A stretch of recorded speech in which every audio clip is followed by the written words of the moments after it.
加拿大中文電台真情康翠瑩。好啦，時間嚟到1:14啦。咁啊，記得咧上個禮拜我就請到位嘉賓啦，同各位嘅聽眾分享下佢自己嘅經驗係乜嘢咧？就係如果你屋企裏邊有個嘅小孩子咧係患咗自閉症嘅時候咧，亦都自己唔知道點做法啦。咁啊，今日咧繼續咧，我就係請到阿蘇啦，同我哋傾下偈嘅。阿蘇你好啊，各位你好。你好，咁首先多謝你先啊，因為我哋上次嘅節目時間有限啦，咁好多嘅問題聽眾打嚟咧，我哋都答唔到，甚至亦都有好多嘅問題咧，我哋都繼續想問下。咁啊，讓我咧再介紹阿蘇咧，咁佢自己本身咧就有個嘅小朋友啦，亦都患上自閉症啦。咁啊，媽媽對於呢方面都好肉赤，我哋叫做嚇，都唔知點幫佢。咁但係咧，阿蘇就好好啦，自己咧就揾得到方法，亦都知道點樣去教導一啲嘅自閉症嘅兒童。咁啊，自己咧有間嘅學校啦，咁啊變咗咧，亦都係希望能夠將呢一個好嘅方法咧，同聽眾分享下啦。我相信好多嘅朋友上個禮拜聽到有啲統計啊，其實患上自閉症嘅兒童都嗰個數目咧都唔少㗎。咁所以心機旁邊嘅聽眾咧，希望你今日咧就留意收聽下。好啦，阿蘇，我哋上次啱啱就講到關於學校嘅問題啊。咁啊，安省其實嗰個嘅對於自閉症嘅兒童咧，有啲咩嘅方法啊？啲嘅學校係點樣嘅情況嘅咧？有啲自閉症嘅學生咧，第一咧就要係要有一個叫所謂 IEP 啦。咁係呢個 IEP 咧就係 Individual Educational Plan， 就係其實係一份計劃書嚟嘅。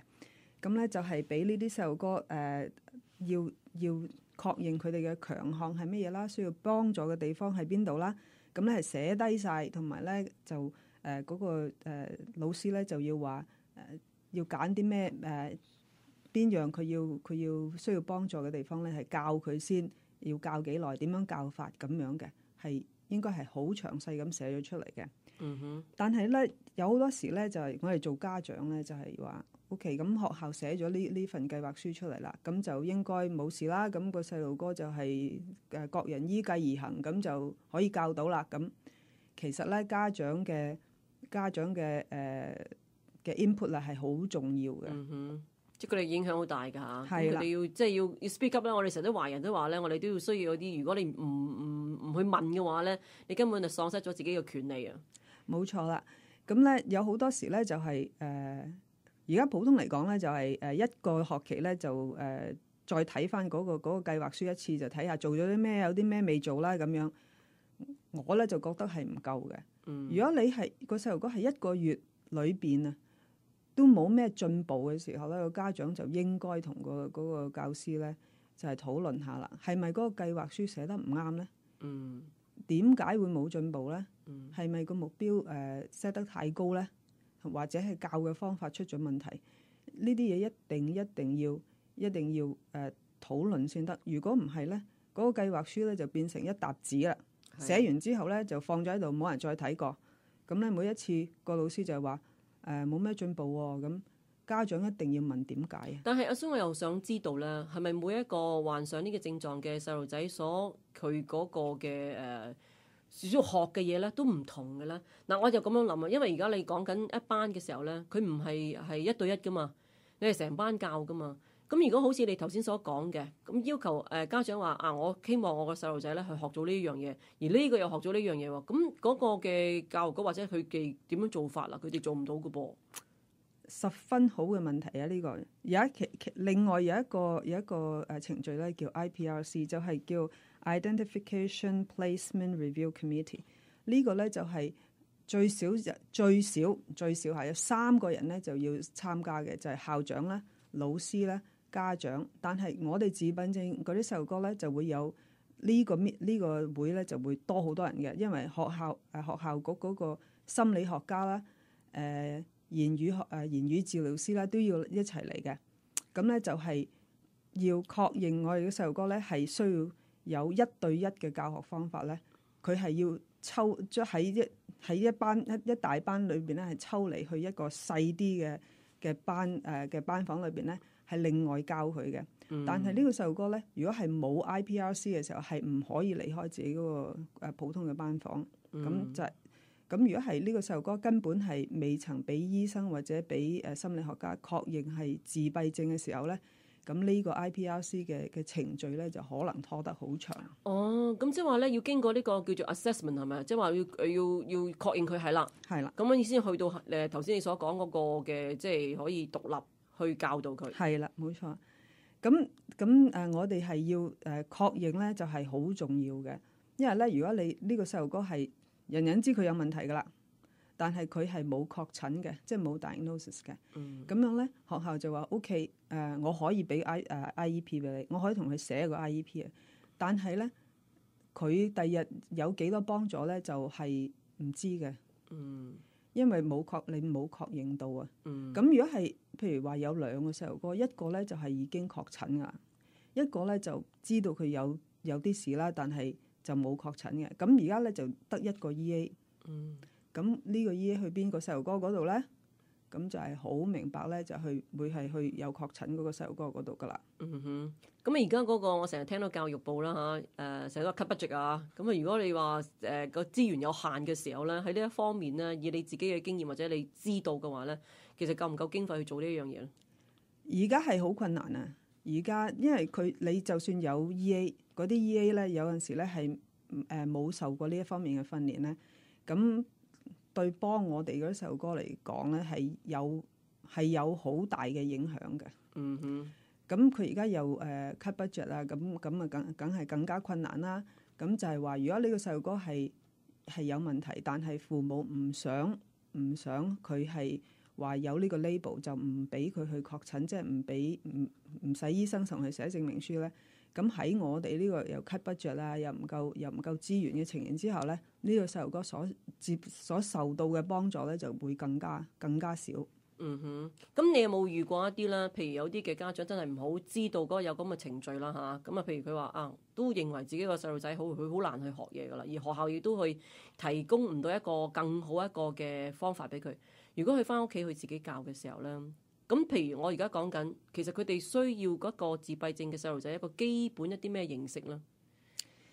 首先咧就係個父母咧知道自己個細路哥係有自閉症嘅時候咧，就一定係真係要揾醫生咧同佢，或者係揾心理學家咧同佢確診話係有自閉症，同埋咧要去上一啲俾父母認知嘅叫 course 嗰啲係幾日嘅啫，係講俾你聽自閉症嘅情形症狀係點樣，有好多時咧你會遇到啲咩困難，同埋你應該點樣應付。最緊要咧就係去邊度求助啊！嗱，咁求助咧就係有啲就係政府係俾㗎啦，有啲咧就係私人㗎啦。咁咧做父母咧就要自己決定啦。如果係政府要佢等得太長嘅時候咧，佢等唔等？呢啲真係要父母自己決定啦。咁但係我聽過個例子喎，有一個嘅媽媽就話佢自己本身個細路仔咧就患上自閉症，譬如2歲幾啦，咁啊諗住去學校讀書，咁點知咧原來咧學校又唔收佢。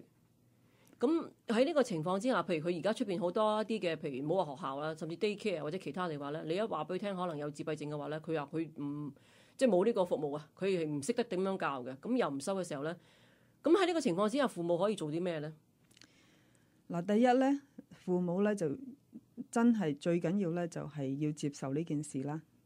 自閉症係一個好嚴重嘅問題，因為影響細路哥以後嘅一生嘅。最緊要咧就唔好希望，即係我知道人人都希望我哋啲細路哥咧大下咧就會好返，就會識得自己學嘢。但係咧，如果嗰樣唔發生嘅時候，咁樣點咧？咁所以咧，一定要面對現實咧，就係首先要自己學識，即係自閉症呢個情形啊，係點樣影響啲細路哥嘅先。咁樣咧就跟住咧就係要自己決定啦。我呢個細路哥咧係我應該點樣幫助啦？我哋呢啲細路哥咧好多時就係言語上發生問題啦。同人由言語上發生嘅問題咧，就影響到佢社交方面嘅技能啊。就佢學唔到啦。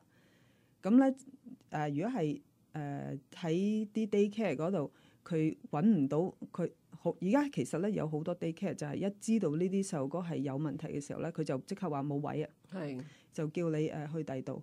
咁我哋有啲係父母互相幫助嘅小組啊。嗯。咁佢應該咧就係參加呢啲小組咧，就父母與父母之間咧就有呢啲交流啦。即係話我嘅細路哥咧去邊度咧就揾到啲咩幫助啦。